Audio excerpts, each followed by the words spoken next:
මට පොඩි කාලේ ඉඳලා ආසාවක් තිබ්බා නර්සින් වලට එන්න. ඊට පස්සේ මම ඉතින් හෙව්වා. කියන්නේ මොනවාද හොඳ ආයතන මොනවද තියෙන්නේ කියලා. එතකොට ඉතින් මට හම්බුණා සිටි ලයින් යූත් කැම්පස් එක. මේකේ ජාත්‍යන්තර පිළිගැනීමක් තියෙන පාඨමාලාවල් තියෙනවා. කියන්නේ මුලින්ම අපිට තිබ්බේ නර්සින් කෝස් එක විතරක් කරන්න. ඊට පස්සේ අපිට ඩිප්ලෝමා කෝස් එකක් කරන්න ඒ පහසුකම් සලසලා දීලා තියෙනවා.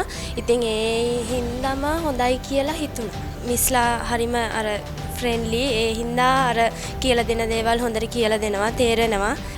එන්න රැකියා විරහිත ඔබත් පැමිණෙන්න ඉවර වෙලා මේකේ තියෙන හොඳ නරක බලලා ඉවර වෙලා අපිත් හොඳ හින්දා ආවේ. හින්දා ඔයාලත් එන්න ඇවිල්ලා ඉවර වෙලා ඩිප්ලෝමා එක කරලා තව ඉදිරියට ඩිග්‍රී එකකුත් තියෙනවා. ඒකත් කරන්න පුළුවන්. ඒ හින්දා හැමෝටම එන්න කියලා තමයි කියන්න තියෙන්නේ.